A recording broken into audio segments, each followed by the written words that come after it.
Hello, Exhibit Flix again. Before we start, we invite you to visit us at exhibitflix.com, our own channel, to watch great movies and follow us on Facebook and Instagram.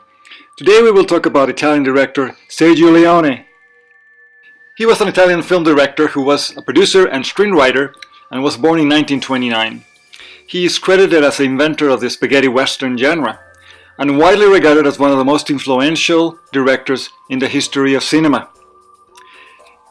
Leone was the son of the cinema pioneer Vincenzo Leone, known as director Roberto Roberti, silent film actress Edvige Valcareggi. During his school days, Leone was a classmate of his later musical collaborator Ennio Morricone for a time. After watching his father work on film sets, Leone began his own career in the film industry at the age of 18, after dropping out of law studies at the university. Working in Italian cinematography, he began as an assistant to Vittorio De Sica during the production for the movie Bicycle Thieves in 1948. Leone began writing screenplays during the 50s primarily for the Sword and Sandal historical epics popular at the time. He also worked as an assistant director on several large-scale international productions shot at the Cinecittà studios in Rome, notably Quo Vadis from 1951 and Ben-Hur 1959, financially backed by the American studios. When director Mario Bonard fell ill during the production of the 1959 Italian epic The Last Days of Pompeii, starring Steve Reeves, Leone was asked to step in and complete the film. As a result, when the time came to make his solo directorial debut with The Colossus of Rhodes, Leone was well equipped to produce low-budget films which looked like larger-budget Hollywood movies. In the mid-60s, historical epics fell out of favor with audiences, but Leone had shifted his attention to a subgenre which came to be known as the spaghetti western, owing its origin to the American western. His film A Fistful of Dollars, based upon Akira Kurosawa's Edo-era samurai adventure Yojimbo, and Leone's film elicited a legal challenge from the Japanese director, though Kurosawa's film was in turn probably based on the 1920 Dashiell Hammett novel Red Harvest. A Fistful of Dollars is also notable for establishing Clint Eastwood as a star. Until that time, Eastwood had been an American television actor with few credited film roles. The look of A Fistful of Dollars was established by the Spanish locations, which presented a violent and morally complex vision of the American Old West. The film paid tribute to a traditional American Western film, significantly departed from them in storyline, plot, characterization, and mood.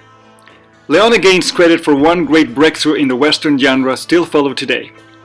In traditional Western films, many heroes and villains looked alike as if they had just stepped out of a fashion magazine, with clearly drawn moral opposites, even down to the hero wearing a white hat and the villain wearing a black hat, except for the most successful of the traditional Western cowboys, Hopalong Cassidy, who wore a black outfit upon a pale horse. Leone's characters were, in contrast, more realistic and complex, usually lone wolves in their behavior. They rarely shaved, looked dirty, and sweated profusely. And there was a strong suggestion of criminal behavior. The characters were also morally ambiguous, by appearing generously compassionate or nakedly and brutally self-serving, as the situation demanded. Relationships revolved around power, and retributions were emotion-driven rather than conscience-driven. Some critics have noted the irony of an Italian director who could not speak English and have never even visited the United States, let alone the American West, almost single-handedly redefining the typical vision of the American cowboy. According to Christopher Frayling's book Something to Do with Death, Leone knew a great deal about the American Old West. It fascinated him as a child, which carried into his adulthood and his films. Leone's next two films, For a Few Dollars More in 1965 and The Good, the Bad and the Ugly from 1966, completed what has come to be known as the Man with No Name trilogy, or the Dollars trilogy, with each film being more financially successful and more technically accomplished than its predecessor. The films featured innovative music scores by Ennio Morricone, who worked closely with Leone in devising the themes. Leone had a personal way of shooting scenes with Morricone's music ongoing. In addition, Clint Eastwood stayed with the film series, joined later by Eli Wallach, Lee Van Cleef, and Klaus Kinski. Based on the success of the Man with No Name trilogy, Leone was invited to the United States in 1967 to direct Once Upon a Time in the West for Paramount Pictures. The film was shot mostly in Almeria, Spain, and Cinecittà in Rome. It was also briefly shot in Monument Valley, Utah, Sonora, and Durango, Mexico. The film starred Charles Bronson, Henry Fonda, Jason Roberts, and Claudia Cardinale. Once Upon a Time in the West emerged as a long, violent, dreamlike meditation upon the mythology of the American Old West, with many stylistic references to iconic Western films. Audience tension is maintained throughout this nearly 3-hour film by concealing both the hero's identity and his unpredictable motivation until the final predictable shootout scene. Perhaps unsurpassed as a retribution drama, the film's script was written by Leone and his longtime friend and collaborator Sergio Donati, from a story by Bernardo Bertolucci and Dario Argento, both of whom went on to have significant careers as directors. For its release, however, it was ruthlessly edited by Paramount, which perhaps contributed to its low box office results in the United States. Nevertheless, it was a huge hit in Europe, grossing nearly 3 times its $5 million budget among French audiences and highly praised amongst North American film students. It has come to be regarded by many as Leone's best film. 1970s. After Once Upon a Time in the West, Leone directed Duck, You Sucker in 1971. Leone was intending merely to produce the film, but due to artistic differences with the then-director Peter Bogdanovich, Leone was asked to direct the film instead. Duck, You Sucker is a Mexican Revolution action drama starring James Coburn as an Irish revolutionary and Rod Steiger as a Mexican bandit who is conned into becoming a revolutionary. Leone continued to produce, and on occasion, step in to reshoot scenes in other films. One of these films was My Name is Nobody from 1973 by Tonino Valeri, a comedy western film that poked fun at the spaghetti western genre. It starred Henry Fonda as an old gunslinger facing a final confrontation after the death of his brother. Terence Hill also starred in the film as a young stranger who helps Fonda live the dying West with style. Leone's other productions included A Genius, Two Partners and a Dupe from 1975, another western comedy starring Terence Hill, The Cat from 1977, and A Dangerous Toy from 1979. Leone also produced 3 comedies by actor-director Carlo Verdone, which were Fun is Beautiful from 1980, White, Red and Verdone, which Verdone means strong green, a pun referring to the 3 colors of the Italian flag that starred to director Verdone in 1981, and Troppo Forte from 1986. During this period, Leone also directed various award-winning TV commercials for European television. In 1978, he was a member of the jury at the 28th Berlin International Film Festival. 1980s. Leone turned down the offer to direct The Godfather in favor of working on another gangster story he had conceived earlier. He devoted 10 years to the project, based on the novel The Hoods by former mobster Harry Gray, which focused on a quartet of New York City Jewish gangsters of the 1920s and 1930s who had been friends since childhood. The finished 4-hour film, Once Upon a Time in America from 1984, featured Robert De Niro and James Woods. It was a meditation on another aspect of popular American mythology, the role of greed and violence and their uneasy coexistence with the meaning of ethnicity and friendship. It received a raucous standing ovation at the Cannes Film Festival, but Warner Brothers felt it was too long. The studio drastically recut it down to 2 hours for the American market, abandoning its flashback structure for a linear narrative.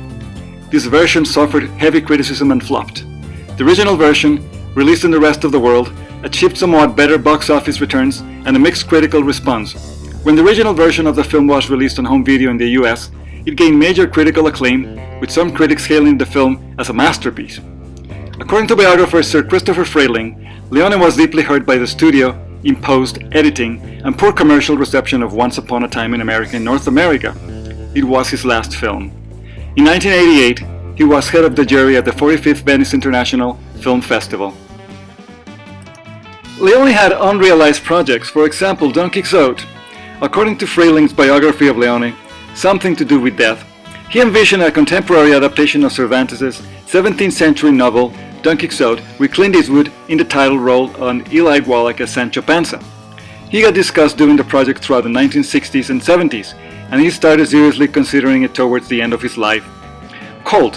In 1987, Sergio Leone contacted his old collaborator Sergio Donati and Fluvio Morzella, pitching an idea for a TV miniseries about a Colt revolver that passed from owner to owner throughout the Old West, similar to Anthony Mann's film Winchester 73. Donati indicated that Leone was interested in a more revisionist take on the genre than his earlier works, wanting to show the Old West like it really was. Leone abandoned this project in favor of a place only Mary knows, though Donati wrote a treatment and the project remained in gestation for years after Leone's death. Leone was also an avid fan of Margaret Mitchell's novel Gone with the Wind and the 1939 film adaptation. His relatives and close friends stated that he talked about filming a remake that was closer to the original novel, but he never advanced beyond discussions to any serious form of production. Leone was a fan of Louis Ferdinand Céline's novel Journey to the End of the Night and was considering a film adaptation in the late 60s. He incorporated elements to the story into The Good, the Bad and the Ugly and Duck You Sucker, but his idea of adapting the novel itself never got past the planning stages. Leone also started writing a screenplay based on Lee Falk's The Phantom and scouted locations for the project. Despite these, he never got to make a movie based on the comic book hero. He declared he would have liked to follow his Phantom project with a movie based on another Falk-created character, Mandrake the Magician. Leone was an early choice to direct Flash Gordon in 1980. Leone was a fan of the original Alex Raymond comic strip, but turned down the film because the script did not resemble Raymond's work. Another project was called A Place Only Mary Knows. A treatment for an Americanized Western was written by Leone, Luca Morsella, and Fabio Toncelli. It is speculated to have been Leone's last Western and was to have starred Mickey Rourke and Richard Gere as the two main leads. Set during the height of the American Civil War, the story focused on a Union drafter, Mike Hutcher from Georgia, whose job is to enroll men in the Union Army. The other is Richard Burns, a southern shady businessman transplanted to the North after a successful heist with his ex-lover and partner Mary. Searching for the buried treasure left behind in an unmarked grave outside Atlanta in a place only Mary knows. Joined by a freed slave and an Italian immigrant, Francesco, who arrives via the port of Boston, they try desperately to avoid the battles of the ongoing war between the states. The film was to have been a homage to classic writers from literature such as Edgar Lee Masters, Ambrose Bierce, Mark Twain, Stephen Crane, and Margaret Mitchell, of whose novel he had wanted to film a remake. Although the written treatment never got turned into a full screenplay, Leone's son Andrea had it published in June 2004 issue of the Italian cinema magazine Sciac.